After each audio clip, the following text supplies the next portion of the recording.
ऐसा नहीं कि पीछे जो है पंचायत करते हुए चल रहे हैं, ऐसा नहीं है पीछे दुनिया की बातें करते हुए चल रहे हैं, ऐसा नहीं है पीछे जो है मोबाइल चलाते हुए चल रहे हैं। और मोबाइल ने तो ऐसा बेड़ा गर्क करा है कि कहीं जो है मोबाइल खत्म ही नहीं हो रहा। अब तो मस्जिद में भी लोग आते हैं तो सब में ही फोन होके करते हैं, हाँ नमाज पढ़ रहे हैं।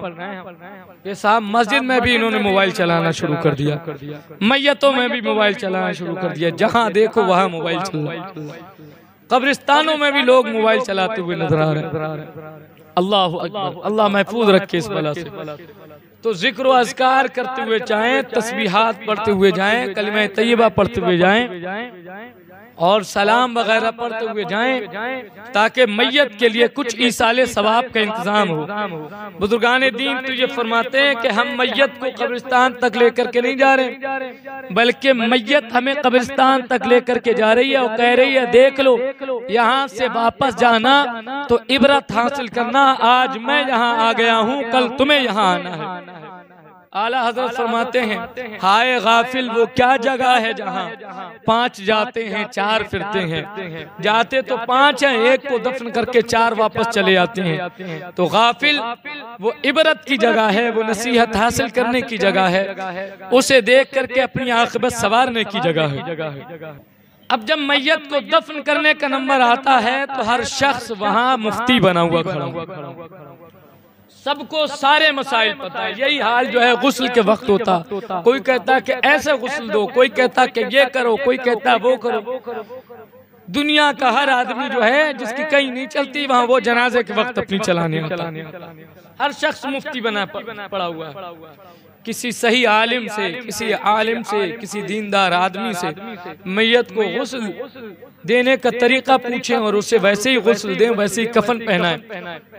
और किसी सही आलिम दीन से मैयत को दफन करने का तरीका पूछें और उसी तरीके पे दफन करें। वहाँ हर शख्स अपनी चलाने में लगा हुआ, कैसा है कि खुशबू इधर छिड़कनी है, कि इधर छिड़कनी है, कि पानी इधर डालना है, कि बेरी की टहनी कफन के अंदर रखनी है, कि यहाँ रखनी है, वहाँ रखनी है। जिसे सही से नमाज का तरीका भी नहीं पता है, वो जाकर के मैयत पे जो है सजेशन देता हुआ नजर आ रहा है कि ऐसा करना है कि वैसा।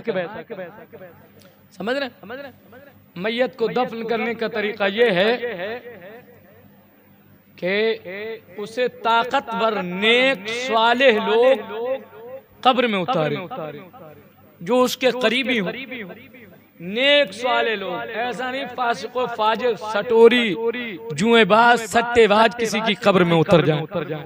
और हालात ऐसे ही हैं, भले बनने के चक्कर में अपने अमाल भी नहीं देखते हैं कि हम किस लायक हैं, हम उतरने के लायक हैं कि नहीं है, कब्रों में उतरते हुए नजर आ रहे हैं भले बनने के लिए। नेक साले आदमी को कब्र में उतरना चाहिए, नेक परहेजगार आदमी को कब्र में उतरना चाहिए।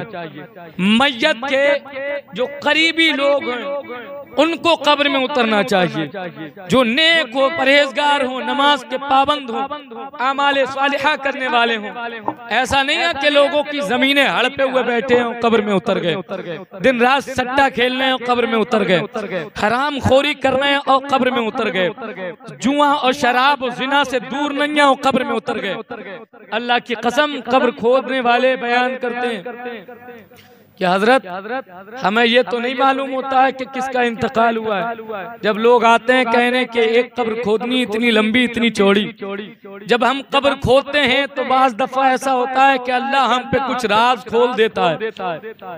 और हम जब कब्र खोदते हुए कब्र में उतरते हैं तो हम देखते हैं बाज कब्रों में ऐसी खुशबू आ रही है और ऐसी ठंडक महसूस हो रही कि एसियां फेल, और बाज कब्रों में ठंडा, बाज कब्रों में मौसम ठंडा होने के बावजूद भी इतनी गर्मी महसूस होती है कि कब्र खोदते खोदते पसीना पसीना हो जाते हैं हम। हमें यह तो नहीं मालूम कि आने वाला जो आ रहा है वो नेक है या परहेजगार है या गुनाहगार है, लेकिन कब्र से हम इतना अंदाजा जरूर लगाते हैं कि अब इसकी कब्र जो है वो जहन्नम के गढ़ों में से एक गढ़ा बनने वाली है, जन्नत के बागात में से कोई बाग बनने वाली है।